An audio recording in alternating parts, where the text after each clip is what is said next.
while your day is winding down. They're just getting started. This is South Coast Tonight with Chris McCarthy and Marcus Farrow. They've got you covered on all the news of the day, from local issues to politics on both sides of the aisle. This is the place where the movers and shakers come to be heard, to listen, and where they're held accountable. This is South Coast Tonight on WBSM.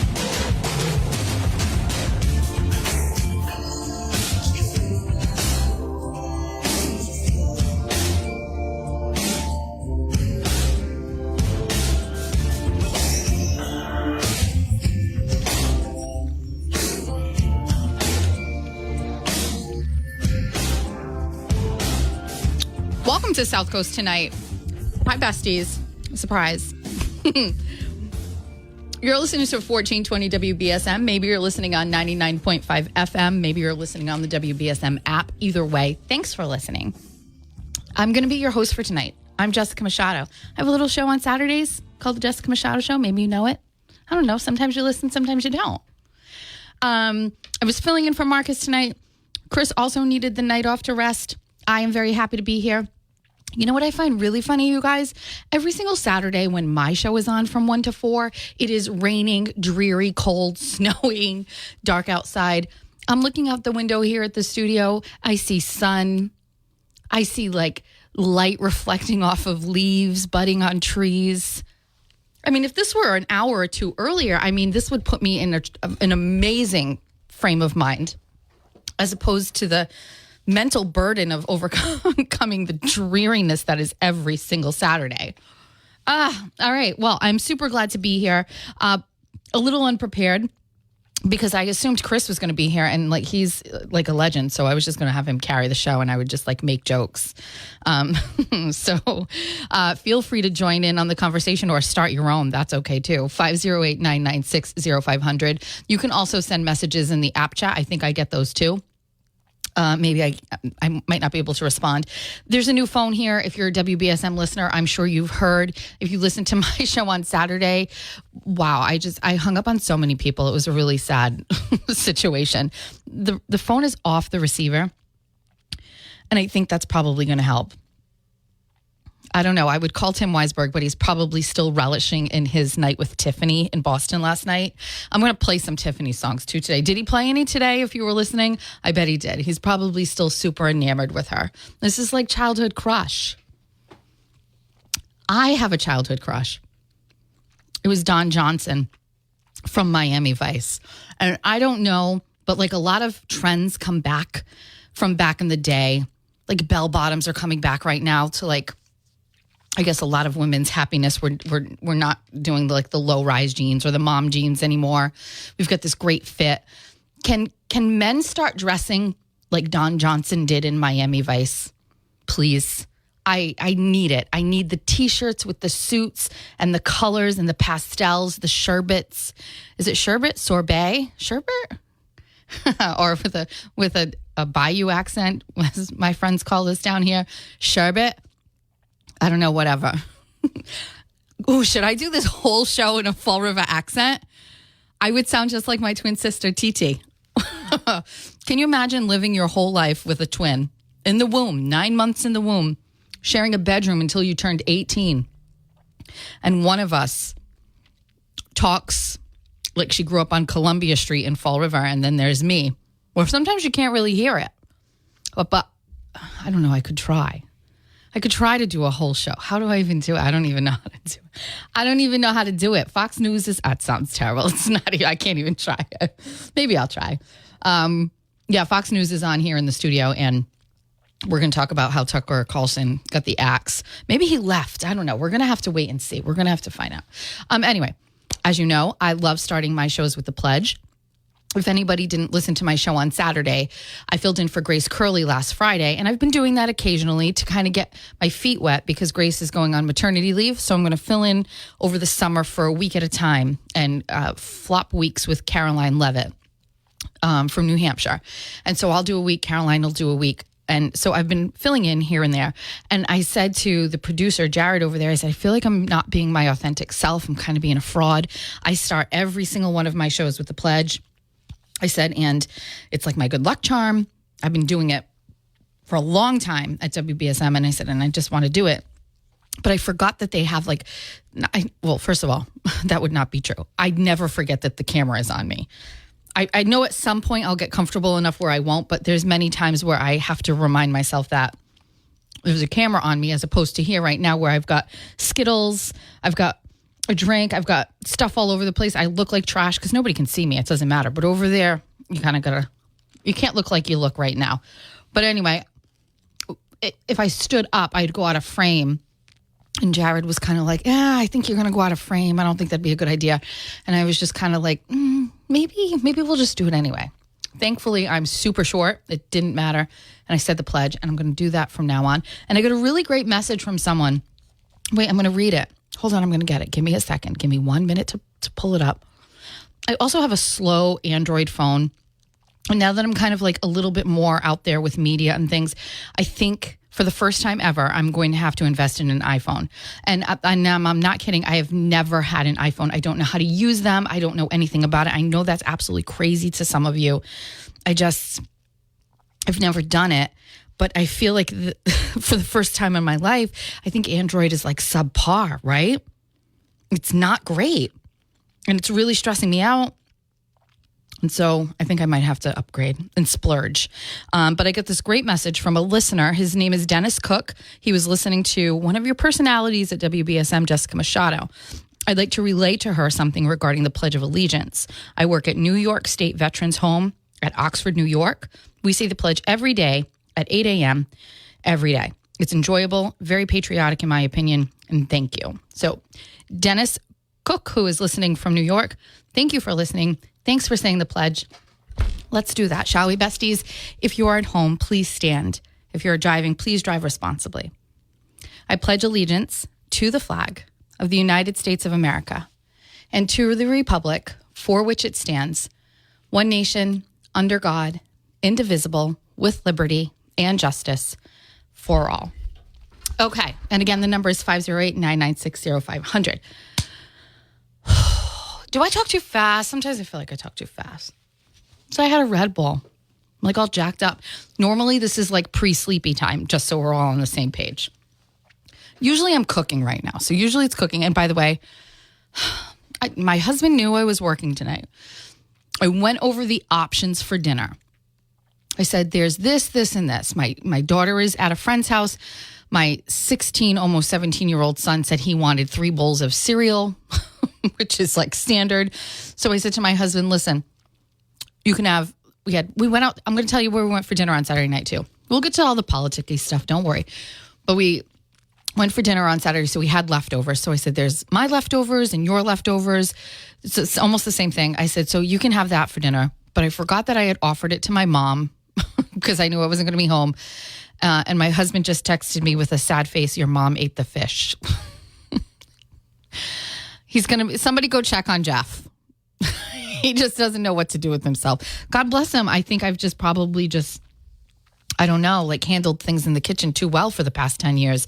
But if there isn't something made for him, he's really like lost and he doesn't know what to do. So I may end up just sending him food, like pizza or something. He's not okay. So I told my listeners on Saturday, and if you haven't, you can go back and listen to the show on WBSM.com or on the app. Go to the Jess Machado Show. I was telling listeners I had been out for 2 weeks. I got sick. I hate to tell the story because I feel like I'm one of those people, but I got a staph infection. I didn't know that's what it was, but I had a hunch it wasn't something normal. Went to the doctor right away, got it, kind of took care of it really quickly, but then the antibiotics weren't working. And so I started feeling worse. I had a fever, and this was already after going to the hospital and staying a day and getting an IV and all of those things. And so we kind of just like plateaued with the antibiotics. So they said, we're just going to switch it to another one. It was the most casual, quickest change in anything. I'm sure it is done 1,000 times a day. Okay, that antibiotic is not going to work. We're going to switch it to this one. And so I went home with a new antibiotic. And from the very first dose that I took, I knew something was wrong. But I was just like so determined to try it and see if it was going to like help the staph infection get better. And so I took it even though I had a severe reaction to it. It started off pretty bad, and it just got worse and worse and worse over a couple days, which eventually landed me back in the hospital. And it was just a mess. It was a mess. But I was so determined. I was like, oh, wait, my ear is getting better. We're just going to stick with this. Didn't matter. I had a full-blown rash. Didn't matter. I couldn't swallow. It's okay. We just didn't. Staph infections are scary things. I'm not kidding. I mean, everything you've heard about them is true. They're super fast. They're super dangerous. I had to have a CAT scan to make sure that it didn't go into my lymph nodes or up in my brain. All the tales of like brain eating amoebas started running through my mind. And so I took it very seriously. But it really, really kicked my ass in a way that I have never experienced. So I said to my husband, oh, it was almost 2 weeks. And he was like, nope, it was 16 days. Like the guy was counting. He had like hash marks. He couldn't deal with it anymore. He was all on his own. But I feel so strong and so much better. So I'm really glad to be here. But during the time I was sick, we missed my anniversary. It was 10 years that my husband and I were celebrating. Kind of a really crazy backstory to my husband and I getting married. I had ended a relationship. I had lost my house in a foreclosure in our separation, quit my job so I could stay home with my kids because I had been working crazy hours for, 3 years. And it was just a real life change. And I took a big risk, kind of changing my whole life, never knowing like what the landscape was going to be. I just, knew I needed a change, which is really hard to do when, you're a mom, you've got 3 kids, you're older, no idea. Anyway, I met my husband through my sister. He sent me a Facebook message the night after I met him. I talked to him for a little bit. It was a Memorial Day party. Talked to him for a little while. We were all by a fire. I got home and I got a message on Facebook from him, and it said, sup, S-U-P, sup, you're hot. But the letter U, the letter R, and then hot with 2 T's. Now, I'm not professionally trained to be a writer, but I do care a little bit about, how you're writing. And I instantly just deleted it. I didn't even respond. I looked at it and I was like, no, and delete. And I mean, the bar was set pretty low, you know what I mean? But he couldn't write the word your hot properly, so I deleted him. Fast forward to July. I was at a store getting stuff for a party. I was throwing a party at my new house I was renting, and he was there. And I ran into him and I said, hey, I'm having a party tomorrow night. You should come by. And I said, get the number from your friend and text me and I'll give you the address. And he was like, okay. I had no sooner left the store and got to my car and I got a text message from him and he said, I already had your number. What's the address? Showed up at my party. We had a great night and I went out to dinner with him 2 nights later. We got in separate cars. We stopped at a stoplight on our way back to our respective homes and I rolled down the window and I said, thanks. And he's like, I think we're going to get married. And I was like, yeah, me too. And that was in July. We were engaged by October. He moved in October. We got engaged. And then we decided to get married in the following April. So less than a year from the day that we met. We planned our wedding, super casual, nothing crazy. And it was on a Saturday. The wedding was supposed to be on a Saturday. It was supposed to be on a Saturday. And 5 days before, Monday, my some members of my husband's family, mother and father-in-law, called us over to the house and said, we want to sit down with you. We want to talk to you. They just were not on board with this. I'm older than my husband by 9 years. My husband had just been recently divorced. He had, a terrible divorce and custody stuff with his ex-wife and his son. I had 3 kids. That was big baggage. And they sat us down and basically read off from literally a piece of paper a list of reasons why we should not get married, including if we chose to put the wedding off for a couple of years, they would finance it for us. And it was just a terrible thing. We were just like, it was really emotional. It was really sad. And I'm sure everybody's got, not everybody, but I'm sure a lot of people have stories where people weren't on board with this. So we left the house, we got outside to the car, and my husband said, I think we should still get married, but we should cancel the wedding. And so over the next day, we canceled the wedding and we eloped. And I think we knew that we were going to do it anyway. We were getting married that weekend no matter what, whether it was with the family, whether it was with friends, whether we had a party, whether we had a wedding. So we canceled the wedding on the Saturday. We were able to go to the church Friday with just our kids and our photographer, my friend Bree, and we got married and eloped. And then we sent the kids to their respective parents' houses, and we took a road trip down to Atlantic City and had a great time. And that was 10 years ago. Fun fact, Jeffrey, I only stayed married to you just to prove everybody wrong. Actually, honestly, it's got to be such a challenge to stay married to me. I am not the easiest person in the world, especially with all my politics. But my husband lets me live my life and do whatever I want and never questions it, never asks, you want to run for school committee again? Sure. Want to run for town planner? Sure. You want to go work for the Trump campaign? Sure. Whatever. All the guy cares about is that there's dinner on the table. That's it.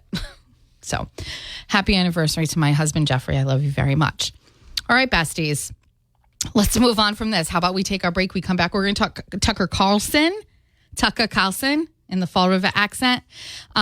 Paul Heroux, by the way, pictures from the not riot that took place last week are available. I'm going to put them on my Twitter page. You can go there and you can see them. I'll post them right during the break. You can find me at The Jessica Machado Show or Jess Machado Show on Twitter. Jess Machado Show on Twitter. I'm going to post those pictures right now. We're going to talk about it. No big deal. Looks great. Peaceful. Not a riot whatsoever. Let's take a break, besties. 508-996-0500. You are listening to South Coast Tonight. I'm Jess, filling in for Marcus and Chris, and I'll be right back after this.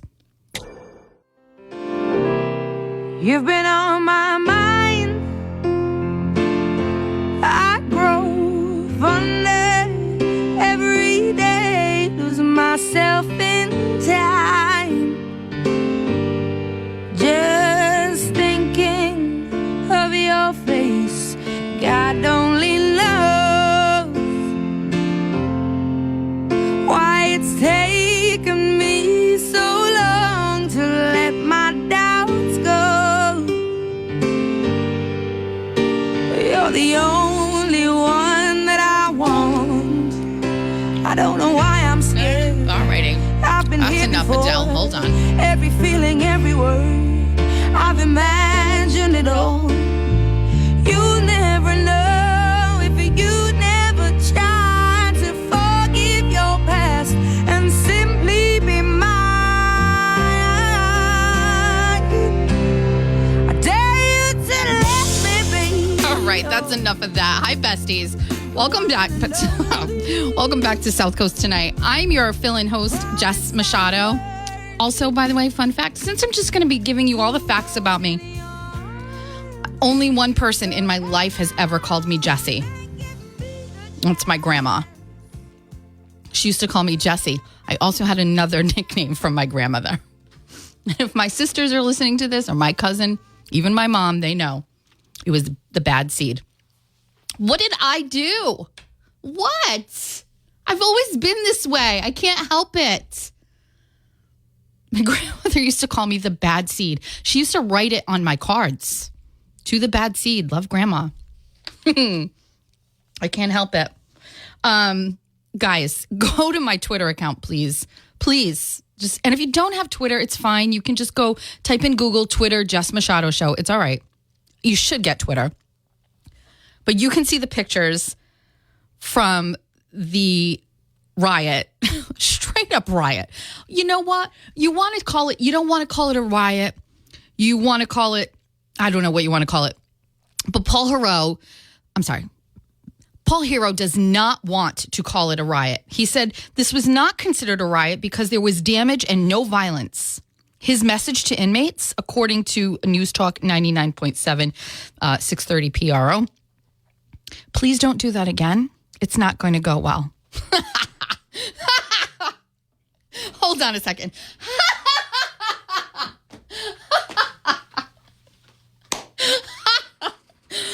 Clown show. Clown show. Clown show. Are you listening out there, anybody? Are you a mom? Are you a dad? Do you have kids in your life? How is that going to work for you if you have a kid that throws a temper tantrum, throws their Legos all over the floor, and you walk over and you go, please don't do that again. It's not going to end well. Dude, I'm just going to say this. And this is Marcus and Chris's show. And so I feel as if normally I would want to maintain the integrity and the style of South Coast Tonight. But you know what? I can't do that talking about this. I can't do that talking about Paul Heroux and the absolute sham of his campaign and what he is and what he said he was and what he said he was going to be. You know what? Actually, let's back it up. The guy didn't even lie. He just basically said what he thinks. He didn't need to really say or do anything. Let's clear the air about that. He didn't have to say or do anything. The guy literally could not run a campaign against Sheriff Hodgson based on anything that Sheriff Hodgson did wrong. He literally ran his campaign against the sheriff on things that happened to the sheriff and to the jail by other people, prisoners, COVID, what have you, and try to exploit those circumstances and say that he could either prevent them or that they could have been prevented and that the sheriff, didn't deserve to remain sheriff after 25 years because he couldn't prevent someone who wanted to off themselves, or he couldn't prevent people from rioting during a COVID lockdown. This guy, all he had to do was just say it. And if you're a Democrat and you live in this state, all you have to do is just go to knock on the door. Hi, it's me. I'm a Democrat. Oh, Democrats calling in. Hi, I want to run for office. Okay, great. We have a book. It's like a blueprint. We're going to tell you exactly what to do. You don't have to really do debates. And Paul did, and it's fine or whatever. But you don't have to really do anything. We're going to show you how to use the programs we put in place to help you win. One of those is like early voting and absentee ballots. We did COVID, and so we made this whole new system. And so you gotta work the absentee ballot. They basically just tell you what you need to do. They are pros at running campaigns. I openly admit this. The Democrats in this state know how to run campaigns. The Republicans are morons, and they continue to keep their heads up their ass, and they will never be proactive on any of these things. I think because they're somewhat elitist. There's no way the Democrats know more than us. There's no way that we're going to have to actually get our hands dirty and go knock on doors. There's no way we are going to embrace absentee ballots when we know absentee ballots are wrong and we should have never had them and COVID should have never happened. They're so stubborn that they're not going to listen. And all this time, the Dems are just running a clinic on us when it comes to elections. They don't even have to try. Democrats don't even have to debate anymore. Why risk it? In a time and age when it takes 1 second for, a piece of a debate to go viral, like, Mike Pence and the fly in his head, why risk it? You don't need to. You just go and do what they tell you to do. This is how it does. And Paul Heroux is a fantastic campaigner.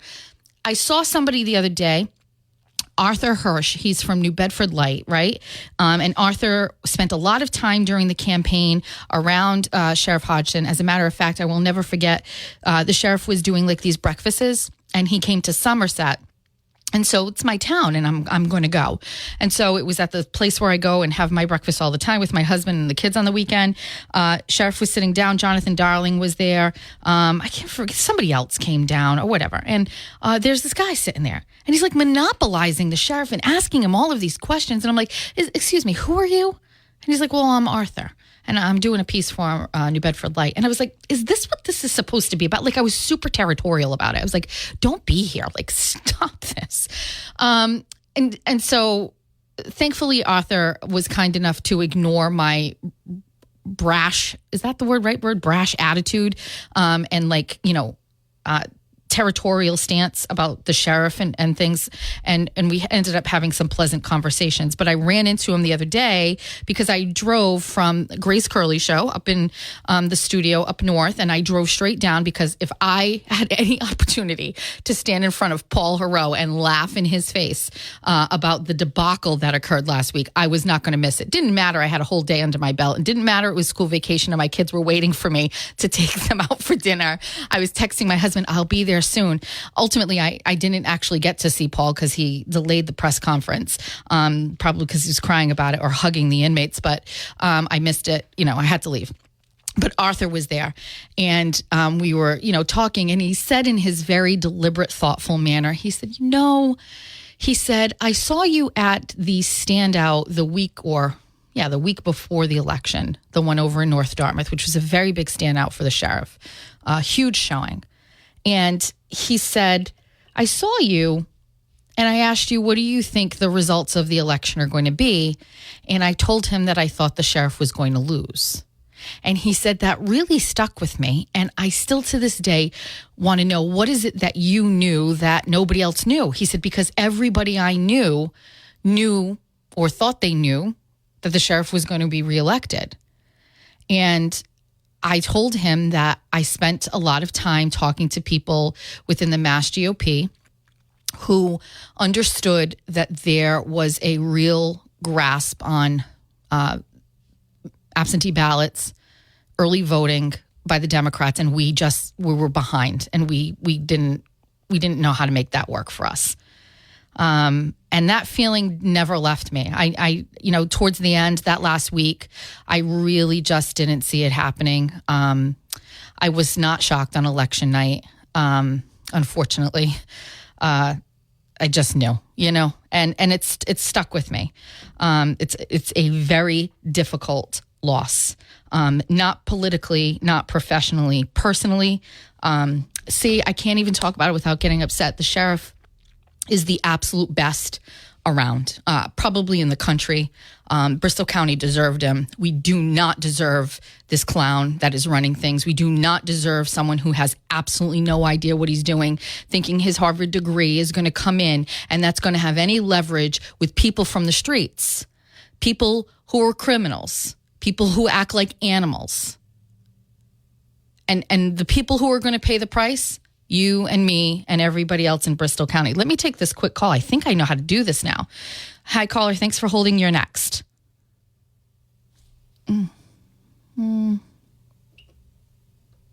Hi, caller. Can you hear me? Hi. Hello? Oh, epic. I can't figure this out. Hello? Fail. Can't figure it out. No idea how to do it. Hello? Oh, man. What a disaster. I don't think I can figure it out. Hello? Wow. This is going to stink. I'm probably going to have to give you my cell phone number. Everybody can just call me on my phone and we can chat that way.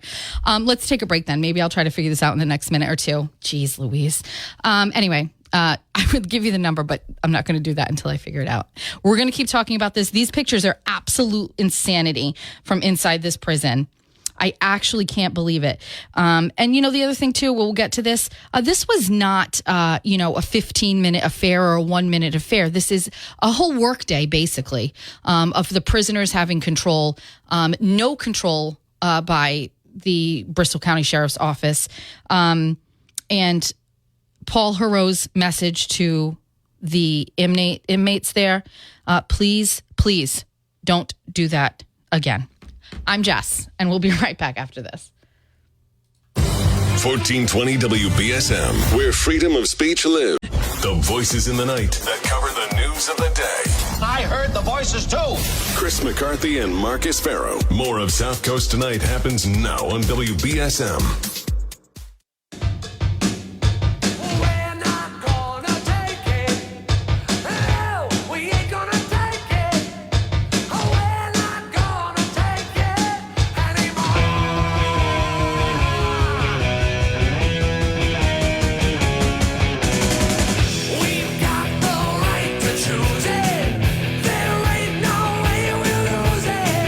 This is our life, this is our song.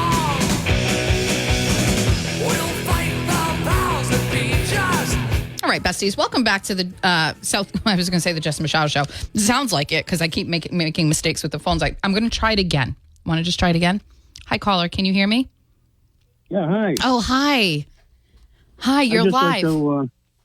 I'd like to throw in my 2 cents with Hero. Okay.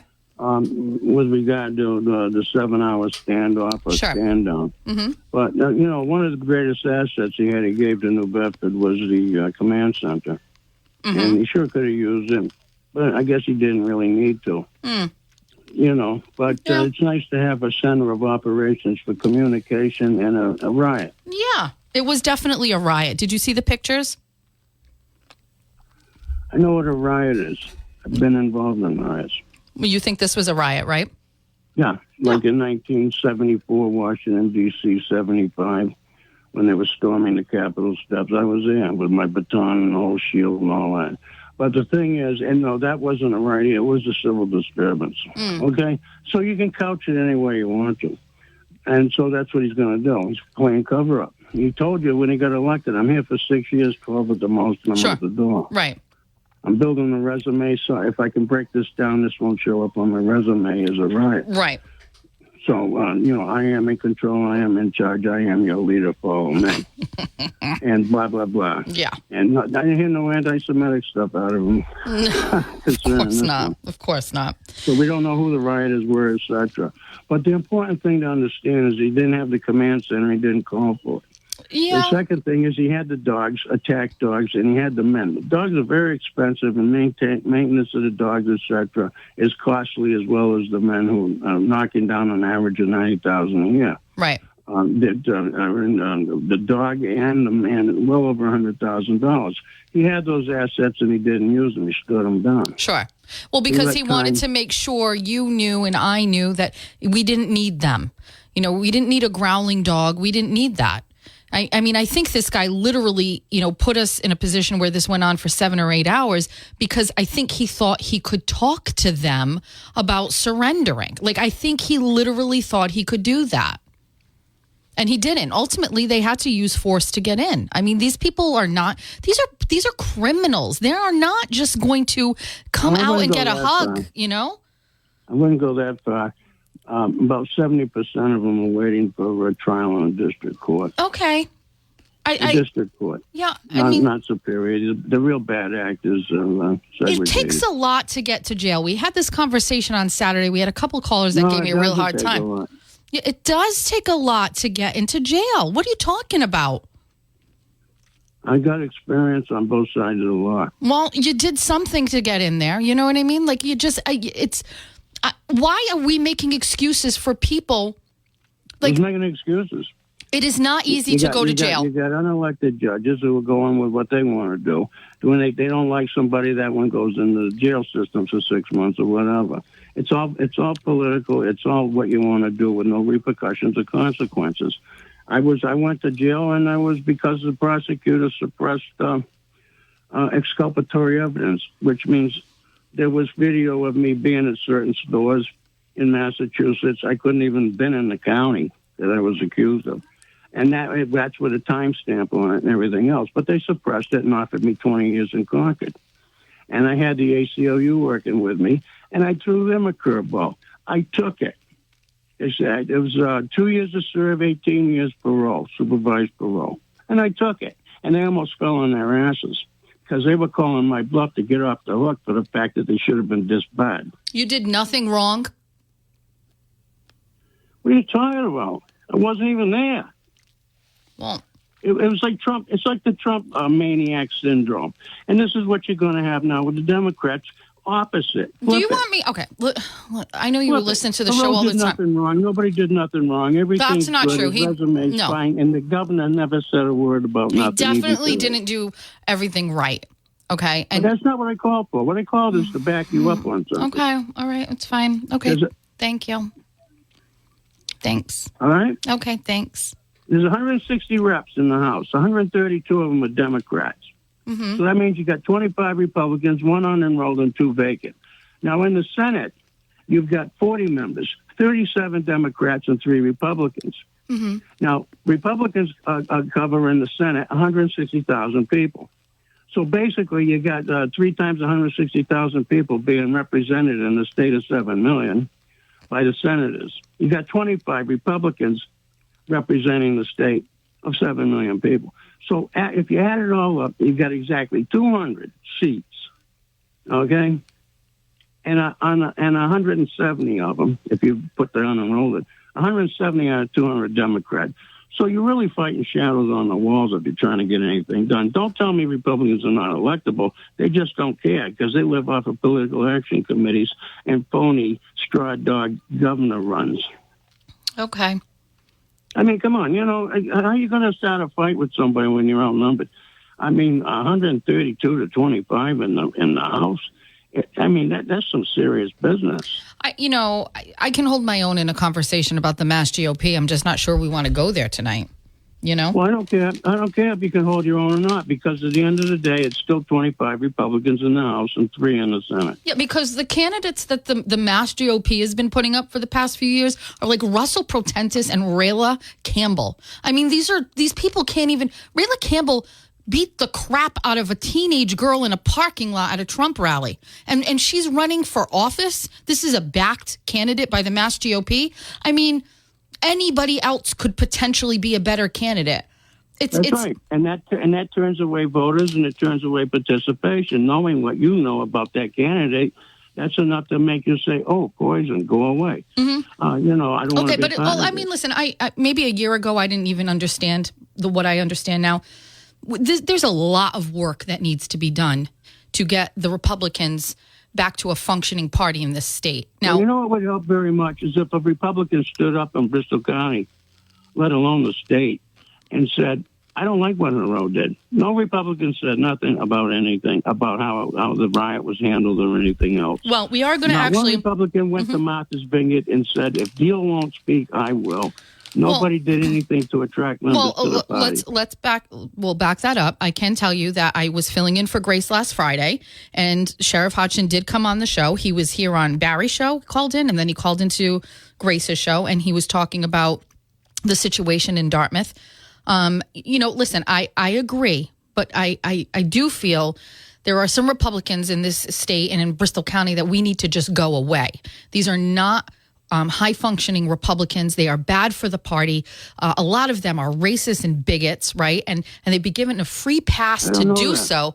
They've been given a free pass to do so, honestly, because of Trump, who I love. But because of Trump's presidency, a lot of these people have been given a free pass. I've said this before. We're going to go way off shoot here, but let me tell you something. No, you're making good sense. What? One of the things that really gets me, right, is some of the far-right Republicans who are in control of this party, right, want to literally make issues about abortion in the state of Massachusetts, right? First and foremost, I don't fight fights that I can't win, and you're never going to win that in this state. This is a blue state. You are never going to outlaw abortion. Number two, if you are fights that you can't win, it draws people in to back you up. I don't have time for that. I don't have time. I don't have time. I don't have time to fight things that I know when to cut my losses.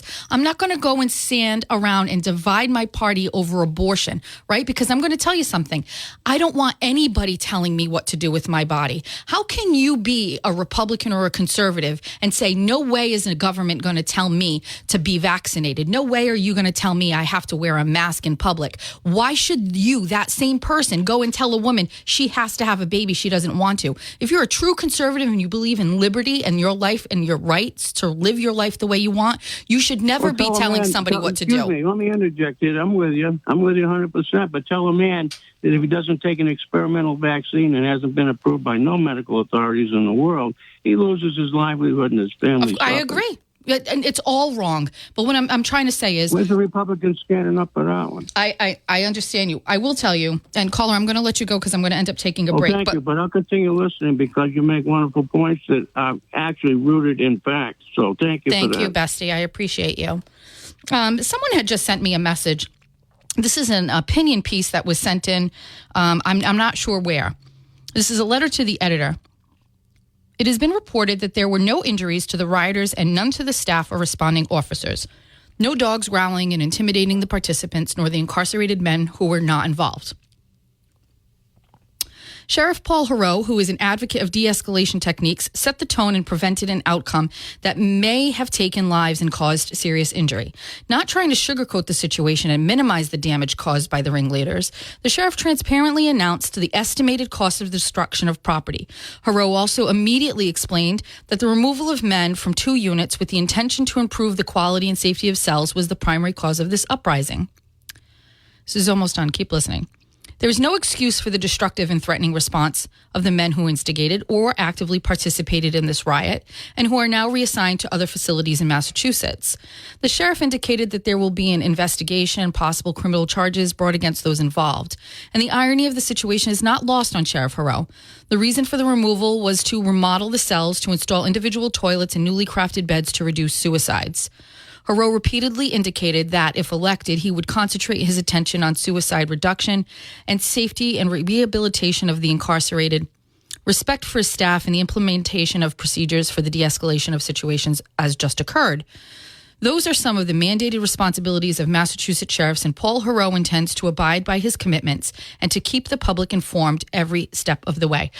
I just read that to you. We're going to take a break. I want you to think about who could potentially have written that. I think the answer is going to shock you. Stick around and I'll tell you right after the break. All right. Hi, besties. We're coming to the end of the first hour, which has just been... I definitely don't have ADD, but I swear when I'm behind this microphone, my mind just goes to like 1,000 different places.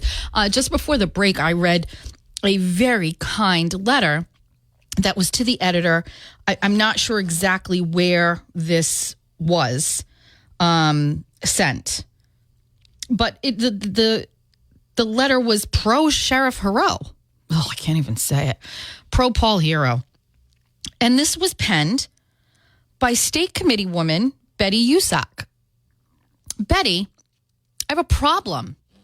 And I'm going to tell you, I know Betty listens occasionally on Saturdays. Maybe a month or so ago, Betty actually stopped here in the studio and introduced herself formally to me. She is a state committee woman out of Dartmouth. I'm just a little confused, Betty. And feel free to call 508-996-0500. I think I figured the phone's out at this point. What are you doing writing a pro-Heroux editorial letter to the editor? You are a state committee woman. Even if anything that Paul Heroux did is right, you certainly don't need to go highlight it. Keep that to yourself. Because he is a raging left, Soros-backed Democrat who is going to basically run right up the political ladder in this state. I'm not kidding you. Paul Heroux isn't just going to go away. And the faster you all get your brain wrapped around that, the better. Listen, Sheriff Hodgson lost to this man, a man that does not want to be sheriff. He just wants to add this. He is addicted to conquests. He is addicted to his degrees. He's got like 3 master's degrees, a PhD. He is addicted to that. Once he maximized his education and he got absolutely everything that he could get, he's got a degree from Harvard, for crying out loud, right? That's what he did. He just went and got every single solitary thing that he could do. And then he started his political career and he was your state rep. And then when he was done with that, he looked at the next thing. What does he want to do? He wants to be mayor. Okay, and now I want to be mayor. And to be quite honest with you, I think I was having a conversation with someone where they thought like this was backwards. He should have been mayor first and then state rep second. I don't agree with that. The step to sheriff was definitely mayor first, sheriff second. Can you... I get so mad about this. Are you all not mad that this man took this away from Tom just so he could get it under his belt as a conquest, as a rung in the ladder to continue to move? He told you he doesn't want to be sheriff for life. We traded in a man that lived and breathed being the sheriff of this county for a man that does not give a crap about this job, who literally used the words, "Please don't do that again," to the inmates who destroyed the prison and had control over it for 2.5. I mean, for 7-8 hours. This guy he is a narcissist, an egotistical maniac. And he found a way to get all of that satisfaction by being a Democrat in the state of Massachusetts. It is a foolproof plan. He's running a clinic on us, but he's not successful. 1 suicide and 1 riot 4 months in. Love to see it. Love to see it. You better hope none of these COs ever get hurt.